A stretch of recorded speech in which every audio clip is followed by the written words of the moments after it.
اعوذ باللہ من الشیطان الرجیم بسم اللہ الرحمن الرحیم بسم اللہ الرحمن الرحیم قاف والقرآن المجید۔ یہ دوسری صورت ہے جو ایک حرف مقطع سے شروع ہوئی ہے۔ پہلے صاد والقرآن ذی الذکر، یہ ہم پڑھ چکے 23ویں پارے میں۔ قاف والقرآن المجید تیسری آئے گی 29ویں پارے میں، نون والقلم وما یسطرون۔ یہاں بھی قسم ہے قرآن مجید کی، بڑی شان والے قرآن کی۔ اس سے آگے محذوف معنی ہے وہی جو سورہ یاسین کے اندر میں نے آپ کو بتایا، یاسین والقرآن الحکیم انک لمن المرسلین۔ لیکن اس کے بعد اب فوری طور پر جو ہے آخرت کا ذکر۔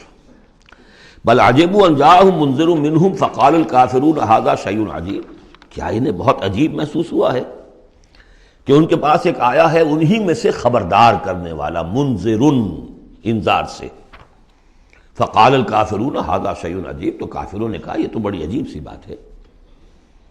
اذا متنا وکنا ترابا، کیا جب ہم مر جائیں گے اور مٹی ہو جائیں گے؟ ذالک رجل بعید، یہ بہت دور کی کوڑی لائے ہیں، یہ دوبارہ رجوع کرنا جو ہے بہت دور کی بات ہے۔ قد علمنا ما تنقص الارض منهم، بڑا شاہانہ انداز ہے یہاں، ہمیں خوب معلوم ہے کہ زمین ان میں سے کیا چیز کم کرتی ہے، یعنی جب یہ زمین میں دفن ہو جائیں گے تو زمین کیا شے کھا جائے گی، اس کی کیا، ان کا وجود کا کون سا حصہ ہے کہ جو زمین ضائع کر دے گی۔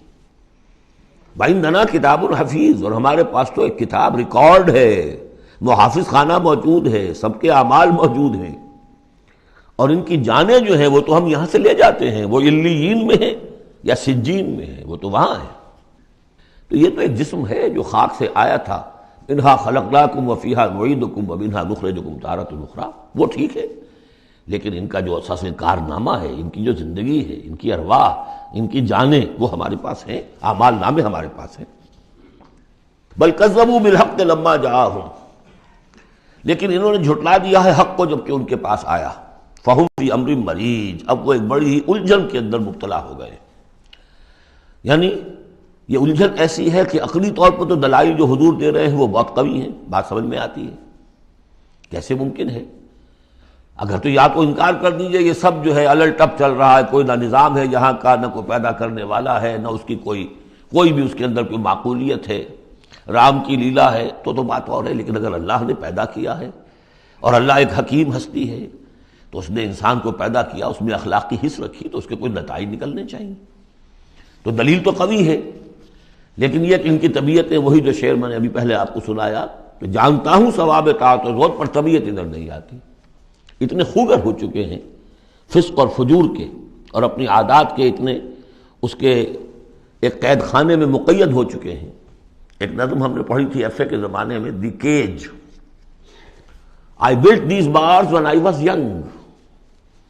انسان جب جوان ہوتا ہے، اس کے قوا مضبوط ہوتے ہیں، اس وقت وہ کچھ عادتیں اپنی ایسی پختہ کر لیتا ہے کہ بڑھاپے میں جا کر وہ اپنی ان عادتوں کے پنجرے میں بند ہو جاتا ہے۔ اب لاکھ وہ چاہتا ہے کہ ان عادتوں کو ختم نہیں کر سکتا، جیسے کہ وہ پرندہ جو ہے وہ اپنی سلاخوں کو توڑ کر پنجرے سے باہر نہیں آ سکتا۔ تو میں جب جوان تھا تو میں نے اپنے گرد یہ پنجرا بن لیا تھا کچھ بری عادات کا، اب وہ عادتیں جو ہے انہوں نے مجھے اپنے اندر قید کیا ہوا ہے۔ تو یہ لوگ ان میں قید ہو چکے ہیں۔ افلم ینظروا الی السماء فوقہم، تو کیا انہوں نے دیکھا نہیں آسمان کی طرف جو ان کے اوپر ہے؟ کیف بنیناہا، ہم نے اسے کیسے بنایا ہے، وزیناہا، کتنا اسے مزین کر دیا ہے، وما لہا من فروج، اور اس میں کوئی رکھنے نہیں ہے۔ اس آیت کا مطلب تو آج آپ کو ایسٹرونومی والے بتائیں گے، کتنا محکم نظام ہے، کسی رکھنے کا کیا سوال۔ والارض مددناہا، اور زمین اس کو ہم نے پھیلا دیا، والقینا فیہا رواسیا، اور ہم نے اس میں لنگر ڈال دیے۔ اب یہ جیولوجی والے بتائیں گے، علم طبقات الارض، کہ پہاڑوں کا کیا اثر ہے، کیا سٹیبلائزنگ ایفیکٹ ہے زمین کی روٹیشن میں۔ وما لها من فروج والارض مددناها والقینا فیہا رواسیا وانبتنا فیہا من کل زوج بہیج، ہم نے اس میں ہر طرح کی بڑی ہی رونق والی چیزیں جو ہیں جوڑوں کی شکل میں پیدا کر دی۔ تبصرۃ و ذکریٰ، یہ ہے لوگوں کو سجھانے کے لیے، دکھانے کے لیے، دیکھو، کھول آنکھ، زمین دیکھ، فلک دیکھ، فضا دیکھ، مشرق سے ابھرتے ہوئے سورج کو ذرا دیکھ، ان آیات کو دیکھو۔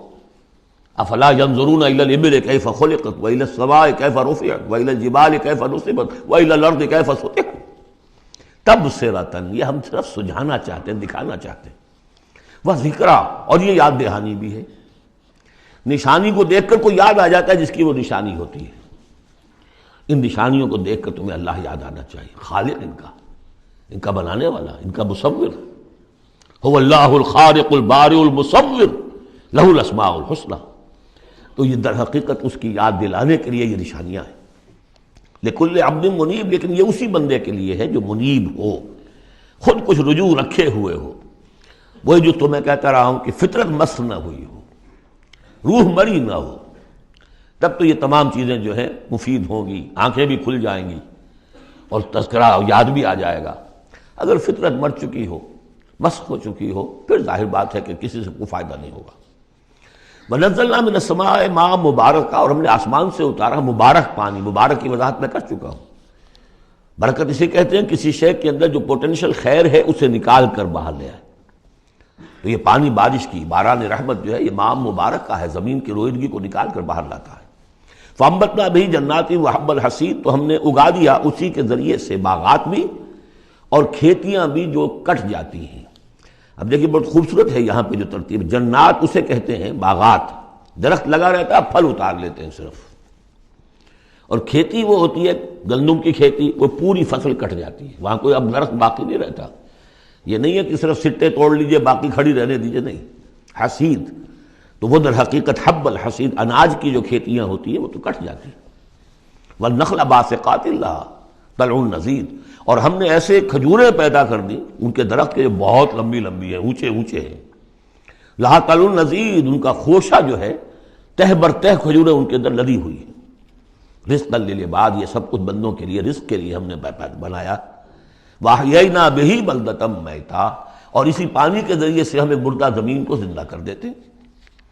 كَذَلِكَ الْخُرُوجُ، اسی طریقے سے تم زمین سے نکل آؤ گے، جیسے کھیتی نکل آتی ہے، پہلے کوئی آثار نہیں تھے، بارش ہوئی کھیتی نکل آئی، گھاس ہی ہو گئی، چلیے اور کچھ نہیں ہے، وہاں گھاس آ گئی، کہاں سے آ گئی؟ زمین میں تو تھی نا، پانی نے نکالا ہے صرف۔ اسی طریقے سے تم سب ہوگے وہیں پر، تمہیں بس نکالنا ہے، ہمارا اذن نکال لائے گا۔ صدق اللہ العظیم۔